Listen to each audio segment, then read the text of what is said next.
שאולין שוואן, אגרוף של שאולין, הכוונה לאגרוף של מקדש שאולין. זאת אומרת, זה השם הכללי לכל שיטות הלחימה והסגנונות שהתפתחו בתוך המקדש.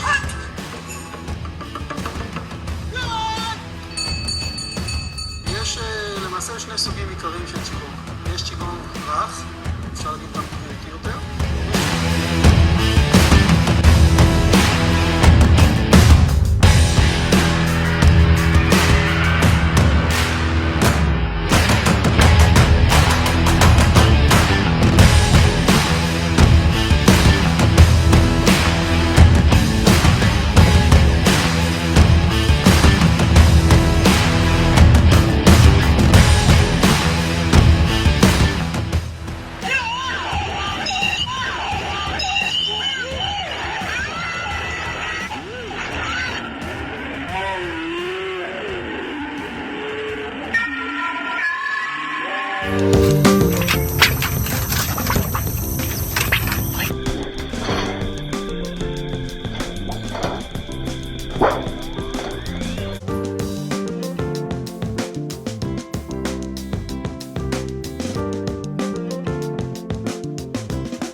Action.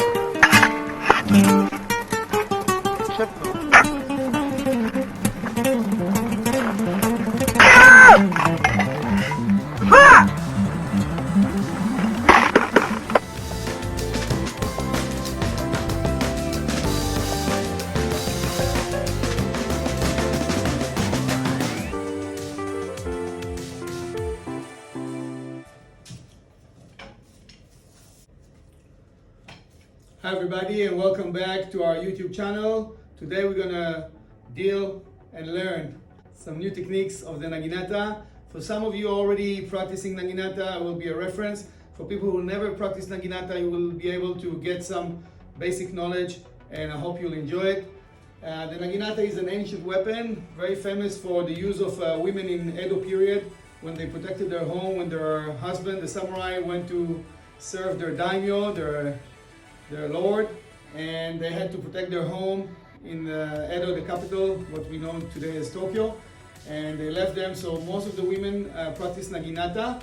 Afterwards, the Naginata become a sport like the kendo. It's called Naginata-do, and there are many styles, ancient styles that practice Naginata Jitsu, and the Naginata is actually a sword, like a short sword attached to a wooden I don't call it a stick because you can see the shape is a bit oval shape, but a special shape for a stick and a sword together, and they have some mounting with some metal parts that enforce the weapon. This is a demonstration weapon. It's been broken in half, by the way, so I'm going to do it a bit easy, but this weapon is very interesting because they used to cut their horse legs, and then when the horse rider fell down, it was easy to stab him or to slash him when he's very high. So the weapon allows you to reach a long distance and control your opponent from far. So if I'm holding the weapon and I'm holding it, for example, in that way or forward, the opponent have a long distance in order to enter my territory or my war zone line, as we call. Once we are fighting with other weapons, like the sword or long staff or yari or many other weapons that were in the battlefield in the old feudal Japan, then the naginata gives you a lot of opportunity and options to deal with different types of weapons that were at that time, and also allow you to fight against horse rider. So that was the main benefit of the naginata. And one of the most special characteristic about the naginata is actually that every technique can be applied in 4 different ways. So I'll explain. So let's say I'm holding it right now here. So you see the blade is facing outward, and I can actually turn the blade so it will face inward. All right. The same way I can turn the blade to face backwards. So you can see now the blade is facing backwards. And also I can turn the blade to face toward me. So it's changed the angle of the strike. So let's say, for example, I want to hold the naginata with the other hand and strike straight. So if I'm holding the naginata in this way and I'm lifting the wood, the pole into my hand, now I want to strike. So the blade is facing the side of the head right away, right? Now if it's forward and I'm doing the same, so the cut will be different. Instead of coming from the side, the cut will be from top to bottom.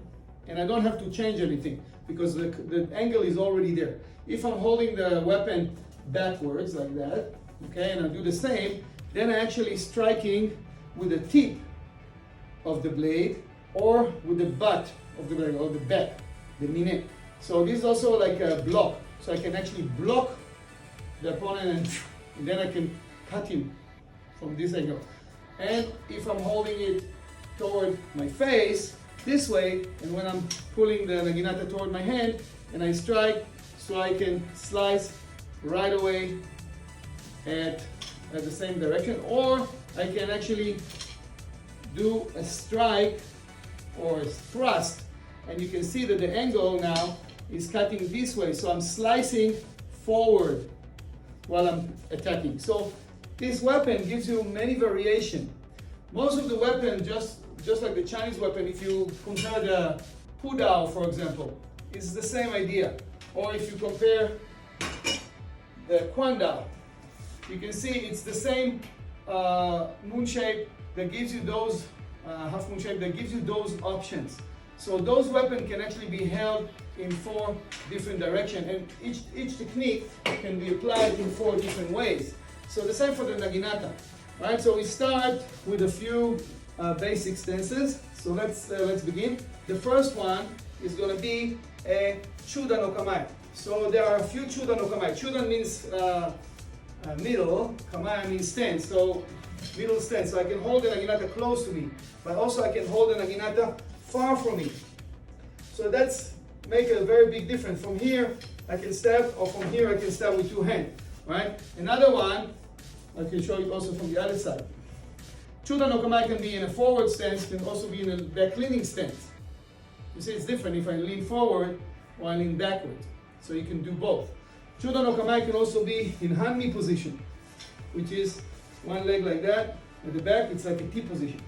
People who practice Aikido, they practice a lot like the hanmi. Also there's another hanmi, traditional hanmi, when the back foot is 45 degrees. I'm not going through it's not going to be a lesson of really slowly. It's more for people who already know a little bit, and for some people to get a reference. This is not a step-by-step learning, okay? So it's more like getting to know the naginata, okay? So you can always rewind and do a slow motion and go back and see in more particular. All right, the next one will be seigan no kamae. Seigan no kamae is actually when the blade pure eye stance. That means that the tip of the blade facing the eye of the opponent. Okay, now I'm standing in Ichi no kamae. This is actually a ninjutsu stance, and also I can stand in a front stance, or I can stand in a hanmi style stance, okay, but a bit open. All right, another one. So seigan no kamae.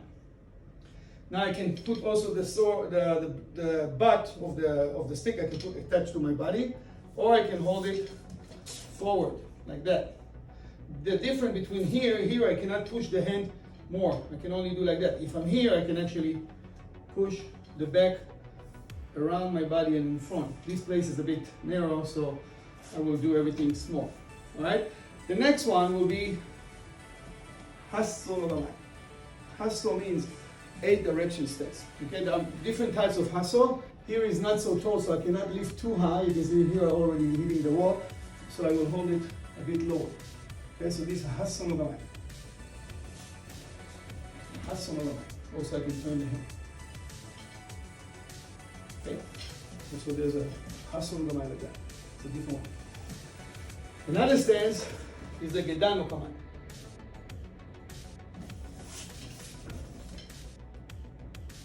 And also this is a Gedan no Gamai. And this is also a Gedan no Gamai. Also this one. Also this one. Also this one. And this one. They're all Gedan no Gamai. Gedan means lower stance. Then I have the Shomen no Gamai or Daijodo no Gamai. Daijodo no Gamai, above the head. It can be Nigi and Hidari. Okay? You can change the angles.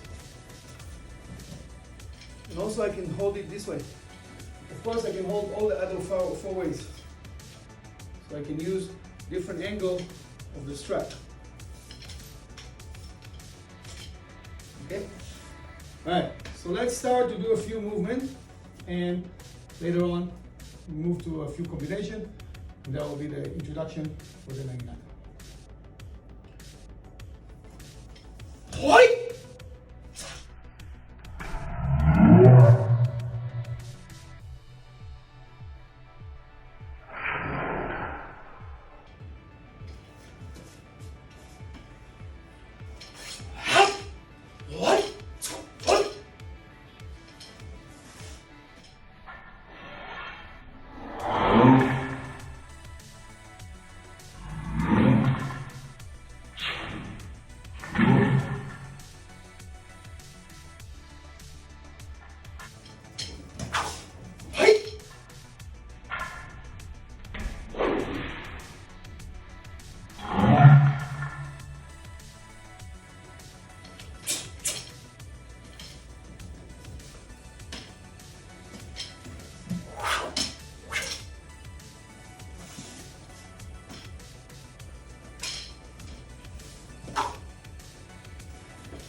Won't do a lot of turns and circle around me because it's very low here, but you can see that there are many options and many ways to manipulate the naginata.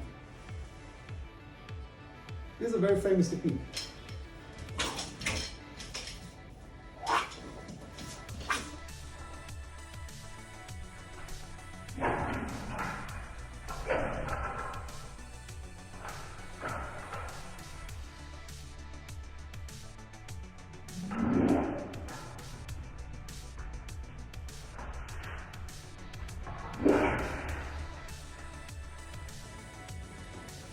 So we use the foot to throw the naginata into the hand, and also when we cut the opponent, sometimes we use the foot to cut him, cut his throat, or other ways.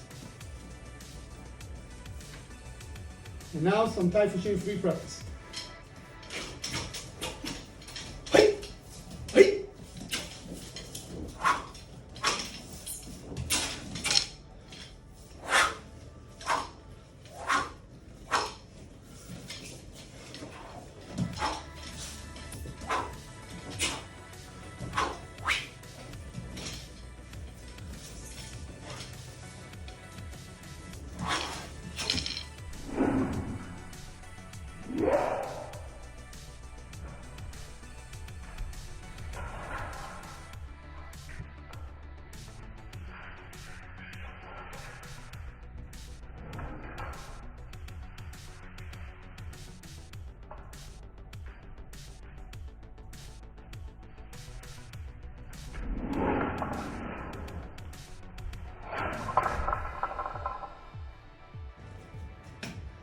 Okay guys, I hope you enjoy it. I hope you make best use of it. Be careful when you practice with Naginata, always do it out in the nature. If you don't have one, you can actually create from wood and learn it and practice it. It's also good. And I hope you tune for our next videos. And don't forget to subscribe here. More clips here. And yeah, be safe, take care, and I'll see you all on the next one. Thank you so much.